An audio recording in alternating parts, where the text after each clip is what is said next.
Esto no es una opinión, es biología. Bueno, los Sneetches de panza estrellada tenían estrellas en la barriga. Los Sneetches de panza lisa no tenían ninguna. Las citadas estrellas no eran muy grandes. De hecho, eran muy pequeñas. Uno pensaría que semejante cosa no tendría la menor importancia. Entonces, Sylvester Monkeynkvean montó rápidamente una máquina muy rara, y dijo, ¿queréis estrellas como un Sneetch de panza estrellada? Amigos míos, podéis tenerlas por $3 por cabeza 18. En su cuento de 1961 sobre los Sneetches, el Dr. Seuss nos presentaba a dos grupos de Sneetches, unos con estrellas en las panzas y otros sin ellas. Estos últimos deseaban desesperadamente conseguir estrellas para poder sentir que estaban integrados. Estaban dispuestos a esforzarse al máximo, y pagar cantidades de dinero cada vez mayores, únicamente para sentir que formaban parte de un grupo. Pero solo Sylvester Monkeynkvean, el hombre cuya máquina colocaba estrellas allí, sacó provecho del deseo de integrarse de los Sneetches. Como tantas otras cosas, el Dr. Seuss lo explicaba como nadie. Los Sneetches captaban a la perfección una necesidad humana muy básica, la necesidad de encajar. Nuestra necesidad de pertenencia no es racional, pero es una constante que se da entre todos los pueblos de todas las culturas. Es un sentimiento que adquirimos cuando los que nos rodean comparten nuestros valores y creencias. Cuando sentimos que formamos parte, nos sentimos conectados y a salvo. Como humanos, anhelamos ese sentimiento y lo buscamos. A veces, nuestro sentido de pertenencia es fortuito. No tenemos amigos en nuestra ciudad natal, pero, viajando por el estado, puede que conozcamos a alguien de nuestro pueblo, y al instante sentimos que hay algo que nos relaciona con esa persona. No somos amigos de todos los que viven en nuestro estado natal, pero viajando por el país sentiremos un vínculo especial con alguien que conozcamos que sea de allí. Si viajamos al extranjero, de inmediato estableceremos lazos con otros estadounidenses que conozcamos. Recuerdo un viaje que hice a Australia. Un día iba en un autobús y oí un acento estadounidense. Me di la vuelta y entablé conversación. De inmediato me sentí conectado con aquella gente. Podíamos hablar el mismo idioma y comprender los mismos modismos. Como extranjero en una ciudad extraña, durante aquel breve instante tuve el sentimiento de pertenencia y, debido a eso, confié en aquellos extraños del autobús más que en cualquier otro pasajero. De hecho, más tarde pasamos algún tiempo juntos. Vayamos donde vayamos, confiamos en aquellos en quienes podemos percibir unos valores o creencias comunes. Nuestro deseo de sentir que pertenecemos a algo es tan poderoso que nos esforzaremos al máximo, haremos cosas irracionales y a menudo gastaremos dinero para conseguir tener ese sentimiento. Al igual que los Sneetches, queremos estar rodeados de personas y organizaciones que sean como nosotros y que compartan nuestras creencias. Cuando las empresas hablan sobre lo que hacen y lo avanzados que son sus productos, puede que resulten atractivas, aunque no representan necesariamente algo a lo que queramos pertenecer. Pero cuando una empresa transmite con claridad su porqué, aquello en lo que cree, y nosotros creemos en lo que ella cree, entonces a veces nos esforzaremos de manera extraordinaria para incluir esos productos o marcas en nuestras vidas. Y esto sucede no porque sean mejores, sino porque se convierten en fabricantes o símbolos de los valores y las creencias que tenemos en gran estima. Tales productos y marcas provocan ese sentido de pertenencia y que nos sintamos emparentados con los demás que compran las mismas cosas. Los clubes de admiradores fundados por clientes se crean a menudo sin la menor ayuda de la propia empresa. Estas personas crean comunidades, presencialmente o en la red, no solo para compartir con otros su pasión por un producto, sino para estar en compañía de personas como ellos. Sus decisiones no tienen nada que ver con la empresa ni sus productos, tienen mucho que ver con las propias personas. Nuestra necesidad natural de pertenencia también hace que se nos dé bien localizar las cosas que no encajan. Es algo que sentimos, un pálpito, algo en lo más profundo de nosotros que no podemos traducir a palabras, nos permite sentir como algunas cosas encajan y otras, simplemente, no. Que Dell venda reproductores MP3 no parece adecuado porque Dell se define como una empresa de ordenadores, así que las únicas cosas que encajan son ordenadores. Apple se define como una empresa con una misión y, en consecuencia, Cualquier cosa que haga que se adecue a esa definición parece que encaja. En 2004 sacó un iPod promocional en colaboración con la iconoclasta banda de rock irlandesa U2. Esto tiene lógica. Apple jamás habría sacado un iPod promocional con Celine Dion, aunque ésta haya vendido infinitamente más discos que U2 y tenga más seguidores. U2 y Apple van de la mano, porque comparten los mismos valores y creencias. 19 Ambas se salen de la norma. No tendría ninguna lógica que Apple lanzara un iPod especial con Celine Dion, por grande que pueda ser la audiencia de la cantante. La colaboración, simplemente, no es armónica. Basta con mirar los anuncios televisivos de Apple Yo soy un Mac, y yo soy un PC-20 para encontrar una representación perfecta de quién debe ser un usuario de Mac para sentir que encaja. En el anuncio, el usuario de Mac es un tío joven, vestido siempre con vaqueros y camiseta, siempre agradable y siempre con un sentido del humor que se burla del sistema. El del PC, tal como lo define Apple, va trajeado, es mayor y aburrido. Para encajar con Mac, tienes que ser como Mac. Microsoft respondió a Apple con su propia campaña Yo soy un PC, que describe a personas de todas las clases sociales que se identifican como PC. Microsoft incluyó a muchas personas en sus anuncios: profesores, científicos, músicos y niños. Como cabría esperar de una empresa que suministra el 95% de los sistemas operativos informáticos, para pertenecer a esa multitud tienes que ser todo el mundo. Nadie es mejor ni peor, depende de dónde sientas que perteneces. ¿Eres un agitador o estás con la mayoría? Nos sentimos atraídos por los líderes y las organizaciones a los que se les da bien expresar sus creencias. Su capacidad para hacernos sentir que formamos parte, de hacernos sentir especiales, seguros y acompañados, forma parte de lo que les confiere la capacidad para motivarnos. Aquellos a los que consideramos unos grandes líderes tienen todos la capacidad de acercarnos a ellos y de disponer de nuestra lealtad, y nosotros nos sentimos estrechamente vinculados a aquellos que también se sienten atraídos por los mismos líderes y organizaciones. Los usuarios de Apple se sienten mutuamente vinculados. Los moteros que conducen Harley están unidos entre sí. Cualquiera que se sintiera atraído a escuchar el discurso del Dr. Martin Luther King Jr., tengo un sueño, sin distinción de raza, religión o sexo, permanecieron juntos en aquella multitud como hermanos y hermanas, unidos por sus valores y creencias comunes. Sabían que encajaban mutuamente porque podían sentirlo visceralmente. Las decisiones viscerales no se producen en tus tripas. Los principios del Círculo Dorado son mucho más que una jerarquización de las comunicaciones. Sus principios están profundamente arraigados en la evolución de la conducta humana. La eficacia del porqué no es una opinión, es biología.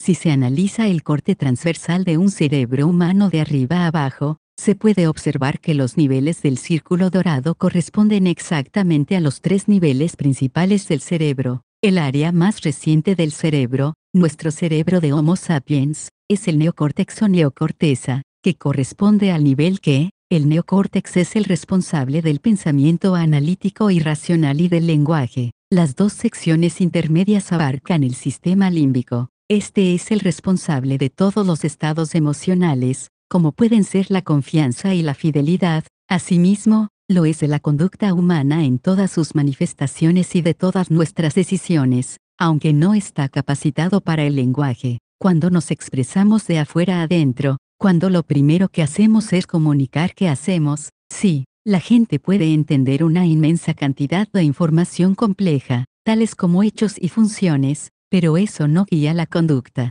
Cuando nos expresamos de adentro a afuera, estamos hablando directamente a la parte del cerebro que controla la toma de decisiones, y aquella otra encargada del lenguaje nos permite racionalizar dichas decisiones. La parte del cerebro que controla nuestras emociones no tiene capacidad para el lenguaje. Es esta desconexión lo que hace tan difícil que podamos traducir a palabras lo que sentimos. Así, tenemos dificultades para explicar por qué nos casamos con la persona con la que lo hacemos. Nos cuesta traducir a palabras las verdaderas razones de por qué la amamos, así que hablamos de ello dando rodeos o racionalizándolo. Es divertida, es inteligente, empezamos diciendo, pero en el mundo hay montones de personas divertidas e inteligentes, pero no las queremos a todas ni deseamos casarnos con ellas. Es evidente que intervienen algunas cosas más para que nos enamoremos, aparte de únicamente la personalidad y las aptitudes. Desde un punto de vista racional, sabemos que nuestra explicación no es la verdadera razón, lo es como nos hacen sentir nuestros seres queridos, pero esos sentimientos son verdaderamente difíciles de plasmar en palabras. Así que, cuando se nos presiona, empezamos a divagar. Puede incluso que digamos cosas que no tienen ningún sentido lógico. Ella me complementa, podríamos decir, por ejemplo, ¿qué significa eso? ¿Y cómo buscamos a alguien que haga eso para que podamos casarnos con esa persona? Ese es el problema con el amor, solo lo conocemos cuando lo encontramos porque sentimos que es el verdadero. Otro tanto cabe decir de las demás decisiones. Cuando una decisión parece correcta, tenemos dificultades para explicar por qué hicimos lo que hicimos. Una vez más, la parte del cerebro que controla la toma de decisiones no controla el lenguaje, así que recurrimos a la racionalización. Esto complica el valor de los sondeos y los estudios de mercado. Preguntar a la gente por qué te escogieron antes que a otros puede aportar unas pruebas maravillosas de cómo han racionalizado la decisión, pero no arroja demasiada luz sobre la verdadera motivación de la decisión. No es que las personas no sepan, sino que tienen dificultades para explicar por qué hacen lo que hacen. La toma de decisiones y la capacidad para explicarlas se dan en partes distintas del cerebro. Es de ahí de donde provienen las decisiones viscerales. Simplemente, sentimos que son correctas. No hay ninguna parte en nuestras tripas que controle la toma de decisiones, sino que se producen en el sistema límbico. Tampoco es una casualidad que utilicemos el verbo sentir para explicar esas decisiones. La razón de que las decisiones viscerales parezcan correctas se debe a que la parte del cerebro que las controla también controla nuestros sentimientos. Ya te sometas al imperio de tus tripas, ya sigas los dictados de tu corazón, no importa cuál sea la parte de tu cuerpo que consideres está guiando la decisión, la realidad es que todo está en tu sistema límbico. Nuestro sistema límbico es poderoso, lo suficiente para guiar un comportamiento que ocasionalmente contradiga nuestra comprensión lógica y analítica de una situación. Con frecuencia nos fiamos en nuestro instinto aunque la decisión se burle de todos los hechos y cifras. Richard Restak, un conocido neurocientífico, aborda esta cuestión en su libro The Naked Brain, 21 cuando se obliga a las personas a tomar decisiones únicamente con la parte racional de su cerebro. Casi invariablemente acaban dándoles demasiadas vueltas. Estas decisiones racionales suelen tardar más en tomarse, afirma Restak, y con frecuencia son de peor calidad. Por el contrario, las decisiones tomadas con el sistema límbico, esto es, las decisiones intuitivas, suelen ser más rápidas y de mejor calidad. Esta es una de las principales razones de que los docentes les digan a sus alumnos que se dejen llevar por su primera intuición cuando se enfrentan a un examen en forma de cuestionario con respuestas múltiples, que confíen en sus tripas. Cuanto más tiempo se dediquen a pensar una respuesta, mayor es el riesgo de que la escogida sea la errónea. Nuestro sistema límbico es listo y a menudo sabe lo que hay que hacer.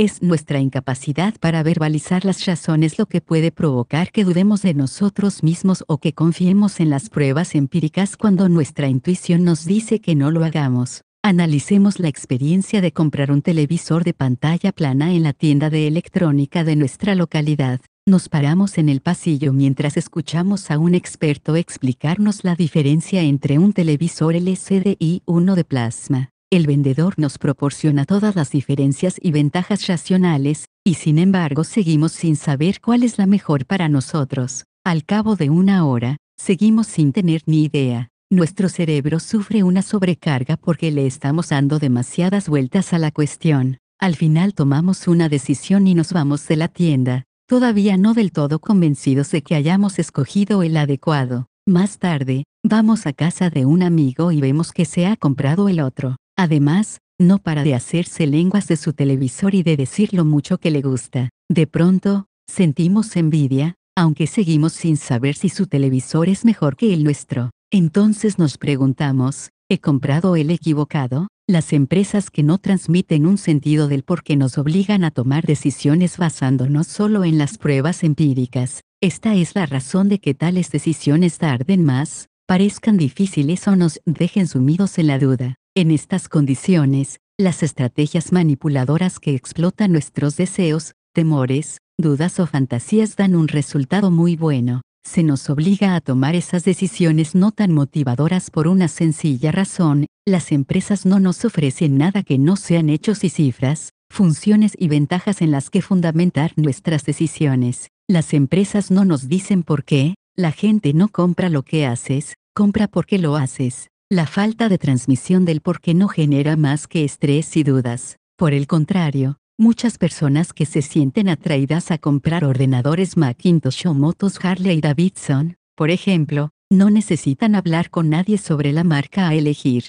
Estas personas tienen una absoluta confianza en su decisión, y la única pregunta que se hacen es qué Mac o qué Harley comprar. En este plano, por supuesto que las características y las ventajas racionales, así como los hechos y las cifras, tienen importancia, pero no impulsan la decisión de dar dinero y otorgar fidelidad a la empresa o la marca. La decisión ya está tomada. Las características tangibles sirven únicamente para ayudar a orientar la elección del producto que mejor se adecue a nuestras necesidades. En estos casos, las decisiones se produjeron en el orden perfecto de adentro a afuera. Tales decisiones empezaron con el porqué, el elemento emocional de la decisión, y más tarde los elementos racionales permitieron al comprador verbalizar o racionalizar las razones de su decisión. Es a esto a lo que nos referimos cuando hablamos de conquistar los corazones y las mentes. El corazón representa el sistema límbico sentimental del cerebro, y la mente es el centro racional del lenguaje. La mayoría de las empresas son bastante expertas en conquistar las mentes.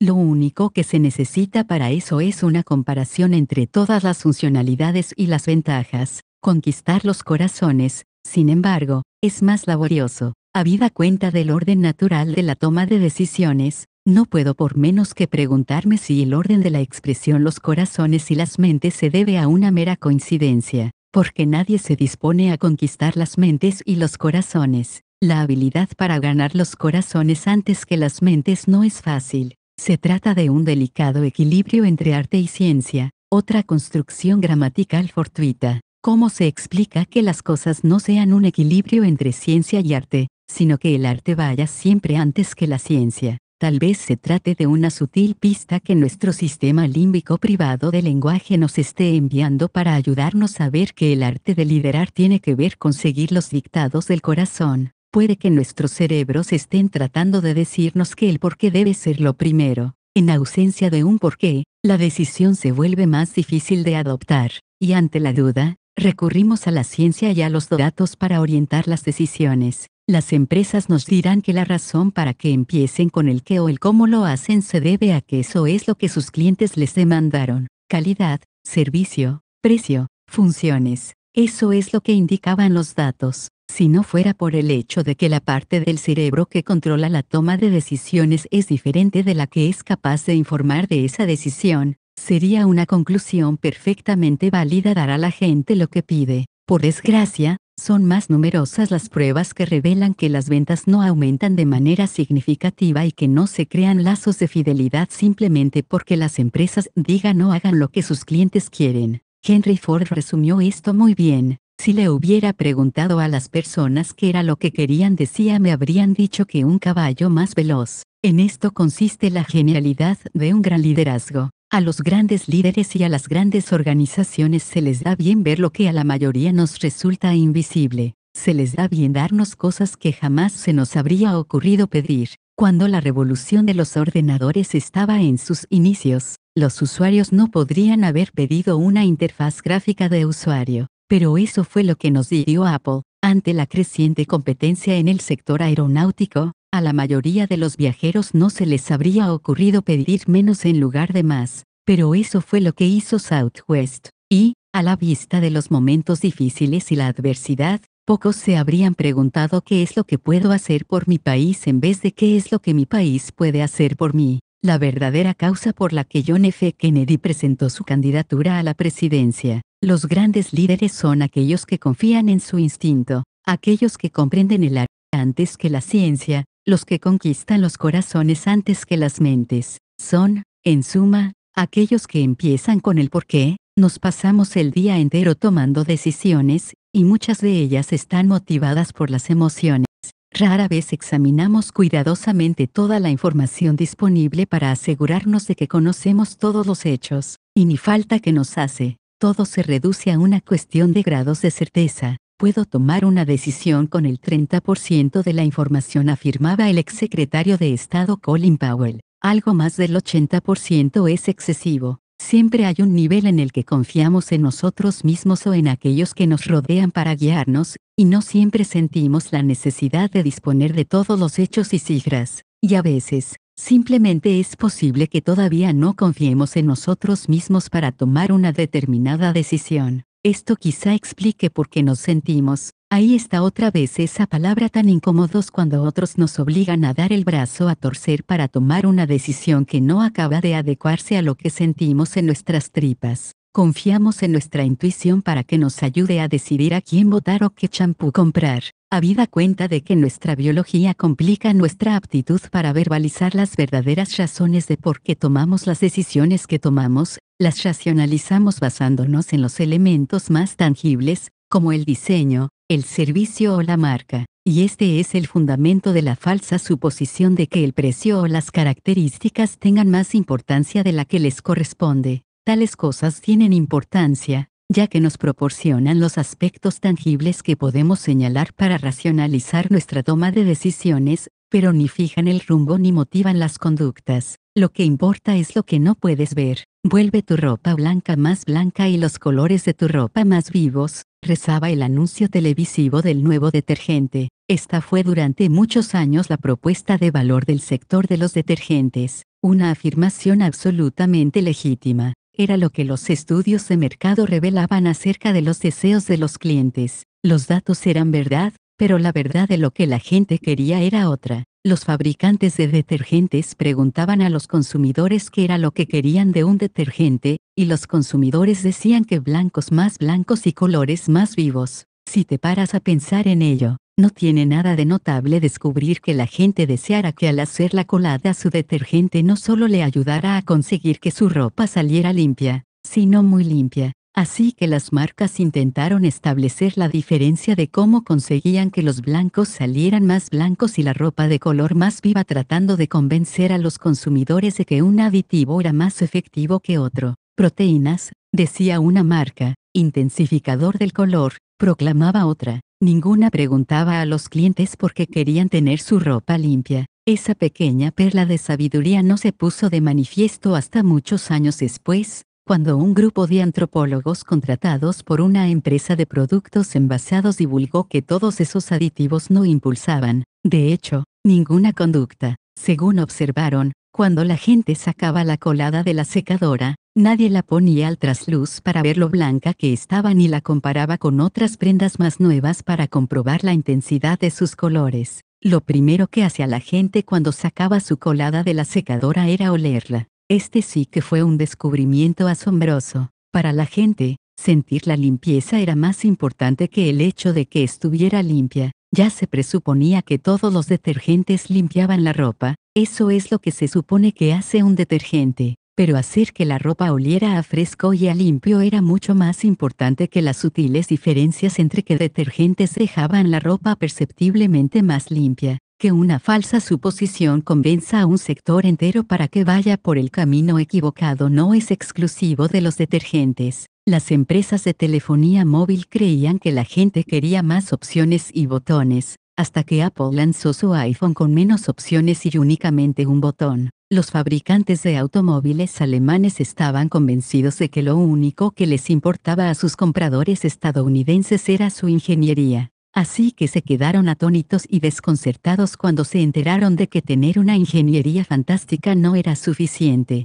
Uno a uno, los fabricantes de coches de lujo alemanes añadieron de mala gana sujetavasos a sus perfectos vehículos. Esa era una característica de suma importancia para los estadounidenses acostumbrados a ir y volver del trabajo en coche, pero que rara vez era mencionada por los estudios sobre los factores que influían en las decisiones de compra. No estoy planteando, en absoluto, que los sujetavasos hagan que la gente sea fiel a BMW, lo único que planteo es que incluso para los compradores de coches con una mentalidad racional, en lo tocante a la toma de decisiones hay mucho más de lo que se ve a simple vista. Literalmente, el poder del sistema límbico es asombroso. No solo controla nuestras decisiones viscerales, sino que puede influirnos para que hagamos cosas que se antojan ilógicas o irracionales. Dejar la seguridad del hogar para explorar lugares lejanos, atravesar océanos para ver lo que hay en la otra orilla, dejar un trabajo estable para fundar una empresa en el sótano de tu casa sin tener dinero en el banco.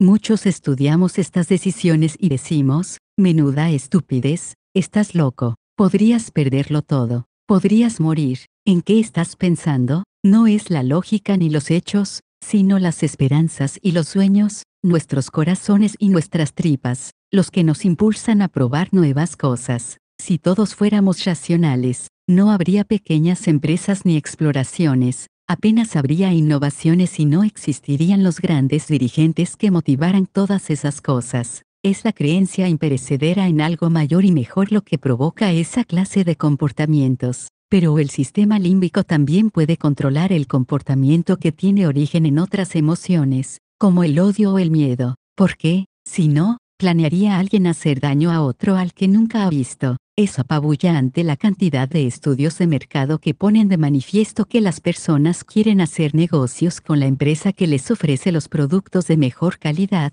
con el máximo de prestaciones, el mejor servicio y todo al mejor precio. Pero piensa en las empresas que generan la mayor fidelidad, rara vez tienen todas esas cosas. Si quieres comprar una Harley Davidson personalizada, tienes que esperar 6 meses para que te la entreguen. En su honor, hay que decir que han reducido el plazo de 1 año. Eso es un servicio pésimo. Los ordenadores de Apple son al menos un 25% más caros que un PC equivalente. Además, hay menos programas disponibles para su sistema operativo. Además, tienen menos equipos periféricos. Además, las propias máquinas son a veces más lentas que un PC similar. Si la gente tomara solo decisiones racionales, e hiciera todas las averiguaciones pertinentes antes de realizar una compra, nadie compraría jamás un Mac. Pero, por supuesto, la gente sí que compra Mac, y algunos no solo los compran, los adoran, un sentimiento que proviene directamente del corazón, o del sistema límbico. Todos conocemos a alguien que es un amante empedernido de Mac. Pregúntale por qué ama a su Mac, y no te dirá, bueno, me considero alguien al que le gusta desafiar el orden establecido, y para mí es importante rodearme de personas, productos y marcas que demuestran al mundo exterior que creo serlo. Desde un punto de vista de la biología, eso es lo que ha sucedido, pero esa decisión fue tomada en la parte del cerebro que controla la conducta, pero no el lenguaje. Así que, en su lugar, lo que hace es ofrecer una justificación racional, es por el interfaz de usuario, es por la sencillez, es por el diseño, es por la gran calidad, son los mejores ordenadores, soy una persona creativa. En realidad, su decisión de compra y su lealtad son ambas profundamente personales. En realidad, no tiene mucho que ver con Apple, tiene que ver con él mismo. Lo mismo se puede decir incluso de la gente a la que le encanta trabajar en Apple. Ni siquiera los empleados son capaces de expresarlo en palabras. En su caso, su trabajo es uno de los que de su porqué, esa gente también está convencida de que lo que está detrás del éxito de Apple es únicamente la calidad de los productos. Pero, en su fuero interno, a todos les encanta formar parte de algo más grande que ellos. Los empleados más leales a Apple, como la mayoría de los clientes más fieles a Apple, aman todos una buena revolución. Un gran aumento de sueldo y unos beneficios adicionales no podrían convencer a un empleado leal a Apple para que trabajara para él, y ninguna cantidad de incentivos en forma de reembolsos y descuentos podrían convencer a un usuario fiel a Mac de que cambiara a un PC. Muchos ya están pagando el doble de precio. Esto trasciende lo racional. Es una creencia. No es casualidad que la cultura de Apple sea descrita a menudo como un culto. Se trata de algo más que únicamente los productos, es una causa que apoyar, es una cuestión de fe. ¿Te acuerdas del Honda y el Ferrari? Los productos ya no son solo símbolos de lo que la empresa cree, también sirven como símbolos de lo que creen los compradores leales. A las personas que poseen un ordenador portátil de Apple, por ejemplo, les encanta abrirlo mientras están sentados en un aeropuerto. Les gusta que todo el mundo sepa que están utilizando un Mac. Es un emblema, un símbolo de lo que son. Ese resplandeciente logotipo de Apple da testimonio de algo acerca de esas personas y de cómo ven el mundo. ¿Alguien se da cuenta cuando una persona abre la tapa de su ordenador HP o Dell? No, ni siquiera les importa a las personas que utilizan esos ordenadores. HP y Dell tienen una idea confusa del porqué, así que sus productos y sus marcas no simbolizan nada relacionado con sus usuarios. Para el poseedor de un Dell o un HP, su ordenador, con independencia de lo rápido o elegante que sea, no simboliza una finalidad, una causa o una creencia más elevada. Es solo un ordenador. De hecho, durante mucho tiempo, el logotipo de la tapa de un ordenador Dell miraba al usuario, de manera que cuando lo abriera quedaría invertido para todos los demás. Los productos con una idea clara de por qué proporcionan a las personas una manera de decirle al mundo exterior quiénes son y qué es en lo que creen. Recuerda, la gente no compra lo que haces, compra porque lo haces. Si una empresa no tiene una idea clara del por qué, entonces es imposible que el mundo exterior perciba otra cosa que lo que hace esa empresa. Y cuando eso pasa, las manipulaciones basadas en impulsar el precio, las prestaciones, el servicio o la calidad se convierten en el principal medio de diferenciación.